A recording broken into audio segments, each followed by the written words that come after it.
Neat ಪರೀಕ್ಷೆಯಲ್ಲಿನ ಅಕ್ರಮ ಮತ್ತು ಮರುಪರೀಕ್ಷೆಯಲ್ಲಿನ ಗೊಂದಲಕ್ಕೆ ಕೇಂದ್ರ ಶಿಕ್ಷಣ ಸಚಿವ ಧರ್ಮೇಂದ್ರ ಪ್ರಧಾನ್ ಅವರೇ ನೇರ ಕಾರಣ ಎಂದು ಆರೋಪಿಸಿರುವ ಜಿಲ್ಲಾ ಕಾಂಗ್ರೆಸ್ ಸಮಿತಿಯು ನೀಟ್ ಪರೀಕ್ಷೆ ಪತ್ರಿಕೆ ಸೋರಿಕೆಯು ನೈತಿಕ ಹೊಣೆ ಮತ್ತು ಧರ್ಮ ಪ್ರಧಾನ್ ರಾಜೀನಾಮೆ ನೀಡುವಂತೆ ಆಗ್ರಹಿಸಿ ಜುಲೈ 1ರಂದು ನಗರದಲ್ಲಿ ಬೃಹತ್ ಪ್ರತಿಭಟನೆ ಹಮ್ಮಿಕೊಳ್ಳಲಾಗಿದೆ ಎಂದು ಜಿಲ್ಲಾ ಕಾಂಗ್ರೆಸ್ ಸಮಿತಿಯ ಅಧ್ಯಕ್ಷ ಆರ್ ಪ್ರಸನ್ನಕುಮಾರ್ ಹೇಳಿದ್ದಾರೆ.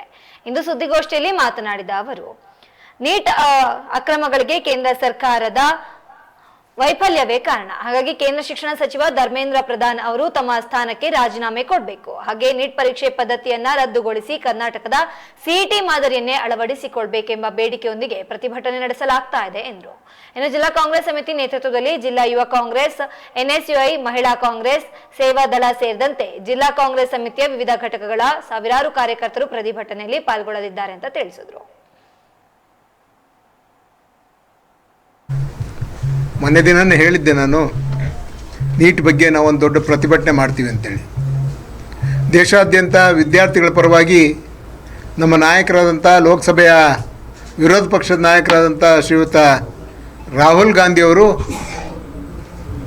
ಎಲ್ಲ ಕಡೆ ತಮ್ಮ ಧ್ವನಿಯನ್ನು ಎತ್ತೋದ್ರ ಮೂಲಕ ಏನು ಇವತ್ತು ನೀಟ್ ಪರೀಕ್ಷೆಯಲ್ಲಿ ಪ್ರಶ್ನೆ ಪತ್ರಿಕೆ ಸೋರಿಕೆ ಆಗ್ತಾಯಿದೆ, ಆ ಪ್ರಶ್ನೆ ಪತ್ರಿಕೆ ಸೋರಿಕೆಯಿಂದ ವಿದ್ಯಾರ್ಥಿಗಳಿಗೆ, ಲಕ್ಷಾಂತರ ವಿದ್ಯಾರ್ಥಿಗಳಿಗೆ ಮತ್ತು ವಿದ್ಯಾರ್ಥಿಗಳ ಪೋಷಕರುಗಳಿಗೆ ಯಾವ ರೀತಿ ಅನ್ಯಾಯ ಆಗಿದೆ, ಯಾವ ರೀತಿ ಅವರು ವ್ಯಾಸಂಗ ಮಾಡೋದಕ್ಕೆ ಕಷ್ಟಪಡ್ತಾ ಇದ್ದಾರೆ, ಮುಂದೆ ನೀಟ್ ಮರುಪರೀಕ್ಷೆ ಆದಂಥ ಸಂದರ್ಭದಲ್ಲೂ ಅವ್ರಿಗೆ ಏನೇನು ತೊಂದರೆ ಆಯಿತು ಅನ್ನೋದ್ರ ಬಗ್ಗೆ ಇಡೀ ದೇಶದ ಜನತೆ ಮುಂದೆ ಈ ಏನು BJPಯ ಮೋದಿ ಸರ್ಕಾರ ಮತ್ತು ಏನು ಶಿಕ್ಷಣ ಸಚಿವರಾದಂಥ ಧರ್ಮೇಂದ್ರ ಪ್ರಧಾನ್ ಅವರ ವೈಫಲ್ಯವನ್ನು ಜನರಿಗೆ ಬಿಚ್ಚಿ ತೋರಿಸಿದ್ದಾರೆ.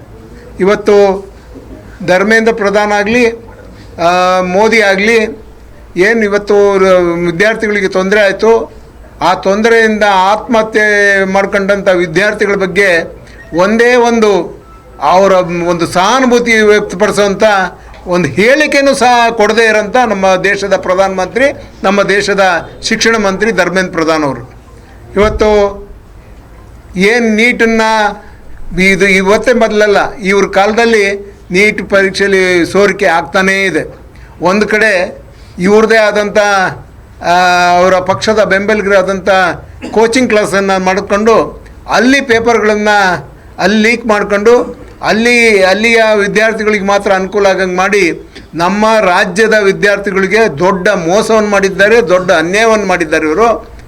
ಅದಕ್ಕೋಸ್ಕರ ನಾವು ಇವತ್ತು ದೊಡ್ಡ ಮಟ್ಟದಲ್ಲಿ ನಾಳೆ ಪ್ರತಿಭಟನೆಯನ್ನು ಮಾಡ್ತಾಯಿದ್ದೀವಿ. ಒಂದು ಸೈನ್ಸ್ ಮೈದಾನದಿಂದ ಒಂದು ಕಡೆಯಿಂದ ಬರ್ತಾರೆ ವಿದ್ಯಾರ್ಥಿಗಳು, ಮತ್ತು ಎಲ್ಲ ನಮ್ಮ ಸಾರ್ವಜನಿಕರು ಬರ್ತಾರೆ, ಪೋಷಕರು ಬರ್ತಾರೆ, ಮತ್ತು ಇನ್ನೊಂದು ಕಡೆ ಬಸ್ ಸ್ಟ್ಯಾಂಡ್ ಕಡೆಯಿಂದ ಬಂದು ಗೋಪಿ ಸರ್ಕಲಲ್ಲಿ ಒಂದು ಬಹಿರಂಗ ಸಭೆಯನ್ನು ಮಾಡಿ ಏನಿವತ್ತು ನೀಟನ್ನು ರದ್ದು ಮಾಡಬೇಕು, ನಮ್ಮ CET ಮಾದರಿ, ಯಾಕೆಂತ ಹೇಳಿದ್ರೆ ಕರ್ನಾಟಕದ CET ದೇಶದಲ್ಲೇ ಒಂದು ಮಾದರಿಯಾಗಿ ಇವತ್ತಿದೆ. ಇವತ್ತು ಯಾವ ರಾಜ್ಯದಲ್ಲೂ ಮಾಡದೇ ಇದ್ದಂಥ ಸಂದರ್ಭದಲ್ಲಿ, ಕಾಂಗ್ರೆಸ್ಸಿನ ಸರ್ಕಾರ ಇದ್ದಂಥ ಸಂದರ್ಭದಲ್ಲಿ ವೀರಪ್ಪ ಮೊಯ್ಲಿಯವರು CETನ ಜಾರಿಗೆ ತೊಗೊಂಬಂದರು. ಅವತ್ತು ಜಾರಿಗೆ ತೊಗೊಂಬಂದು ನಮ್ಮ ವಿದ್ಯಾರ್ಥಿಗಳಿಗೆ, ಆ ಬಡ ವಿದ್ಯಾರ್ಥಿಗಳಿರ್ಬೋದು, ಯಾರೇ ಇರ್ಬೋದು, ಅವ್ರ ಹತ್ರ ಅರ್ಹತೆ ಇದ್ದರೆ, ಅವ್ರ ಹತ್ರ ಟ್ಯಾಲೆಂಟ್ ಇದ್ದರೆ ಅವರಿಗೆಲ್ಲ ಫ್ರೀಯಾಗಿ ಸೀಟ್ ಸಿಗೋಂಥ ಕೆಲಸಗಳನ್ನ ಮಾಡಿದ್ರು. ಏನು ಇವತ್ತು ಅವರ ಕ್ಯಾಪಿಟೇಷನ್ ಶುಲ್ಕ ಇತ್ತು ಅದನ್ನೆಲ್ಲ ಹೋಗಂಗೆ ಮಾಡಿ ಅವರಿಗೆ CET ಶುಲ್ಕ ನಿಗದಿ ಮಾಡಿ, ಸರ್ಕಾರದ ಶುಲ್ಕ ನಿಗದಿ ಮಾಡಿ ಅವರಿಗೆ ಸೀಟ್ಗಳನ್ನ ಇಂಜಿನಿಯರಿಂಗ್ ಇರ್ಬೋದು